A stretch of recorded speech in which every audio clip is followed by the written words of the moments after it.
Assalamu alaikum. So today's lecture is about trees. So far you have studied various linear data structures that included arrays, linked lists, stack, queues, all those data structures were linear data structures. Here we are starting a new topic, you can say, or a subtype of data structures which are non-linear data structures. So now tree is a non-linear data structure which is used to represent data containing a hierarchical relationship. So whenever we have a hierarchical relationship, for example, in general life, we can take example of a family tree. When you have parents and then you have their child and the child of the child, whenever you have such case, in that case you will use a hierarchy. In that case, you will use a tree as your data structure. तो जब भी आपके पास कोई hierarchical relationship होगी उस case में आप tree use करेंगे, ठीक है ना। जैसे टेबल ऑफ कंटेंट्स भी एक एग्जांपल है आपके पास, उसमें भी आपके पास चैप्टर 2 होता है, फिर 2.1 होता है और 2.1.1 होता है। उसके उसकी एक रिलेशनशिप जो है वो हिरारिकल सी बन रही है, टॉप डाउन सी रिलेशनशिप बन रही है। तो जब भी ऐसा केस होगा तो आप जो है ट्री डाटा स्ट्रक्चर यूज़ कर सकते हैं, जो कि एक नॉन लीनियर डाटा स्ट्रक्चर है। नॉन लीनियर में एक और भी है जिसको हम ग्राफ्स कहते हैं, और वो हम ट्रीज के बाद इंशाल्लाह मिड टर्म के बाद जो है ग्राफ्स को भी स्टडी करेंगे। A tree is constructed with the combination of nodes and edges. तो ट्री कैसे बनता है, उसमें हमारे पास we have two main objects, one is node and the others are edges. So these circles represents nodes and the edges are represented by these lines. Okay, these links are edges. Basically these lines are edges and these circles are nodes.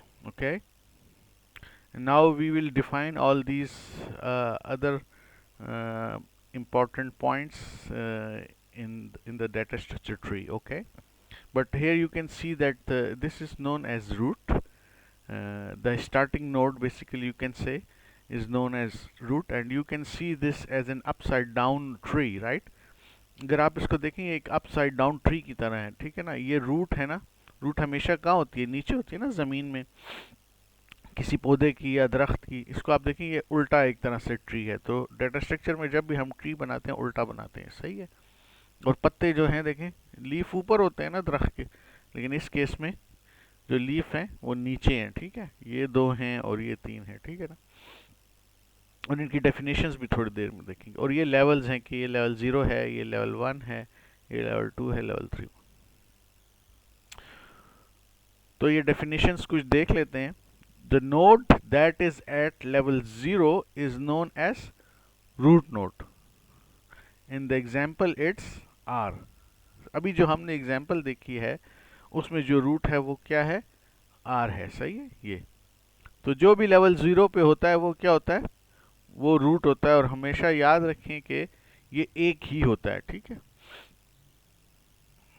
अच्छा, ये तो पहला पहला node है, उसको हम root कहते हैं। चिल्ड्रन क्या है, if you travel down from the root node we are at roots node children. in the example they are s and t. तो अगर आप रूट से नीचे की तरफ जाएं तो आपके पास जो हैं चिल्ड्रन आते हैं, ठीक है। ये देखें आपके पास यहाँ पर एस और टी जो है वो क्या है, चिल्ड्रन है, सही है। यहाँ पर हम ऊपर से जब नीचे आए तो आपके पास ये पेरेंट नोड होगा एक तरह से, और ये उसके चिल्ड्रन हैं, ठीक है। डिसेंडेंट्स क्या होते हैं, the descendants of a node consist of the nodes that can be reach by travelling downward along any path starting from the node. Descendants होते हैं जो बाद में आते हैं, उसको डिसेंडेंट्स कहते हैं, ठीक है ना। इंसेस्टर्स अभी थोड़ी देर में आप देखेंगे, जो आपके आबाओ अजदाद होते हैं उसको हम एंसेस्टर्स कहते हैं, और डिसेंडेंट्स वो होते हैं जो आपकी आल औलाद होती है, ठीक है ना। तो अगर फॉर एग्जांपल मैं यहाँ एग्जांपल लेता हूँ, आर के जो डिसेंडेंट्स हैं ये सारे के सारे जो हैं आर के डिसेंडेंट्स हैं, ये S T X U V W Y G जो हैं सब के सब जो हैं आर के डिसेंडेंट्स हैं, ठीक है। जो बाद में आते हैं नीचे की तरफ जाते वक्त तो वो उस नोड के डिसेंडेंट्स होते हैं। टी के डिसेंडेंट्स ये तीन हैं, एस के डिसेंडेंट्स ये एक्स वाई और जी है, ठीक है। एंसेस्टर्स, अब जैसे डिसेंडेंट्स की बात की थी इसी तरह एंसेस्टर वो जो आपके, आप नीचे से ऊपर की तरफ जाएं, ठीक है, अपवर्ड देखें लिखा हुआ है इसमें, ट्रेवल अपवर्ड जब आप करते हैं नोड से किसी ऊपर की तरफ तो ऊपर जितने आएंगे वो आपके एंसेस्टर्स होंगे, ठीक है। फॉर एग्जांपल एक्स के एंसेस्टर्स जो हैं एस और आर हैं, वी के एंसेस्टर्स टी और आर हैं, ठीक है। तो ऊपर की तरफ जाएंगे तो वो आपके एंसेस्टर्स होंगे। पेरेंट नोड जो है of the above ancestors only x is the parent of node y, parent cannot be more than 1, एक से ज्यादा पेरेंट नहीं हो सकते, और y का पेरेंट जो है कौन है, x है। y का पेरेंट कौन है, x है। x का पेरेंट कौन है, s है। s का पेरेंट कौन है, r है। हमेशा याद रखें कि आपका सिर्फ पेरेंट एक होगा, चाइल्ड जो है एक से ज्यादा हो सकते हैं, एक या एक से जीरो या जीरो से ज्यादा हो सकते हैं, ठीक है। लीव्स वो चाइल्ड हैं जो कि सबसे आखिर में होते हैं, नीचे होते हैं सबसे, उनके और चाइल्ड नहीं होते, सही है, याद रखें। ऐसी नोट जिनके और चाइल्ड नहीं होते वो लीव्स कहलाते हैं। Y, Z, U, V and W are the examples of leaves in this tree, okay? Internal node. If a node has children, it is called internal node. For example, T is an internal node as it has 3 children. जब भी किसी node के children होंगे तो वो internal node कहलाएगी, जब जिसके भी चिल्ड्रन होंगे। अब आप शायद कहें कि सर ये तो जो आर नोड है वो तो दरमियान में कहीं नहीं है, तो इसको इंटरनल कहेंगे या नहीं कहेंगे, ठीक है। तो रूट नोड जो होता है, रूट नोड को भी इंटरनल नोड ही कहते हैं, क्योंकि बाय डेफिनेशन जो है उसके चिल्ड्रन हैं, इस वजह से आर को भी इंटरनल नोड कहते हैं। लेकिन सिर्फ एक केस है जब रूट को इंटरनल नोड नहीं कहते, वो उस वक्त जब इसके ये अकेला एक नोड हो और उसकी कोई भी नीचे चिल्ड्रन ना हो, एक सिंगल नोड हो बस, ठीक है। वो ये रूट नोड होगी लेकिन उसके चिल्ड्रन नहीं होंगे, उस वक्त आप उसको इंटरनल नोड नहीं कहते।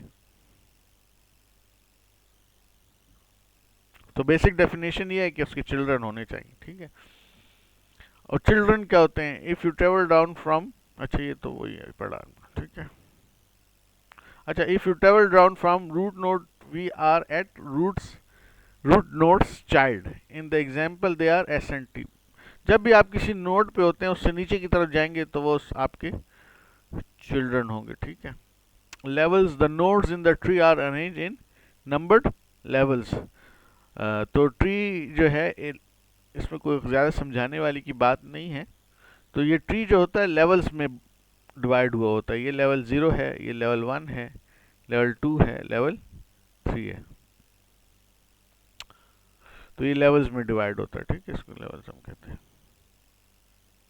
अच्छा, पाथ क्या चीज़ है, path the way to reach from one node to another node, किसी एक नोड से दूसरे नोड का जो रास्ता है उसको हम रास्ता कहते हैं, ठीक है। जो तरीका है उसको हम पाथ कहते हैं या रास्ता कहते हैं, ठीक है।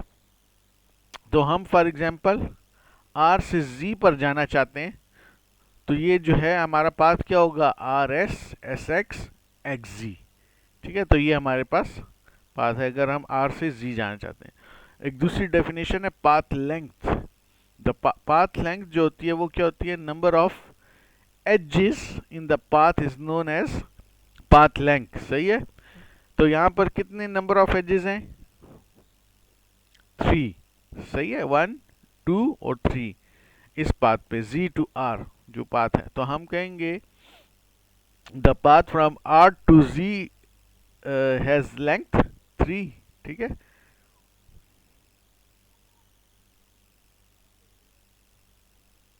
अच्छा, इसके अलावा जो है ज्योमेट्रिक टर्म्स हैं, और उसमें हम कहते हैं लेफ्ट चाइल्ड, जो कि आपकी लेफ्ट साइड पे हो, जो आपका चाइल्ड लेफ्ट साइड पे हो उसको हम लेफ्ट चाइल्ड कहते हैं, जो राइट साइड पे हो उसको हम राइट चाइल्ड कहते हैं, और फिर एक मिडल चाइल्ड भी होता है। ये जो ट्री है ये एक बाइनरी ट्री है, सॉरी बाइनरी ट्री नहीं है, ये सही है, ये ठीक है। हाँ, बाइनरी ट्री कुछ वो अभी मैं थोड़ी देर में आपको पढ़ाऊंगा। अच्छा, मिडल चाइल्ड, ये आपके पास मिडल चाइल्ड है, ये आपके पास लेफ्ट चाइल्ड है, ये आपके पास राइट चाइल्ड है, और ये आपके पास मिडल चाइल्ड है। और मिडल चाइल्ड जो होता है ये आमतौर पे ये उस ट्री में होता है जिसमें आपके पास 3 चाइल्ड हों आपके पास, ठीक है ना, तो उस केस में मिडल चाइल्ड होता है, वरना इस केस में आपके पास मिडल चाइल्ड नहीं है। इसमें एक खास ट्री भी होता है जिसके सब नोड्स के 3 चाइल्ड्स होते हैं, और उसको हम कहते हैं टेर्नरी ट्री। टेर्नरी ट्री वो ट्री है जिसमें हर नोड के 3 चाइल्ड होते हैं, तो उस केस में आपके पास फिर मिडल चाइल्ड भी होता है। ठीक है।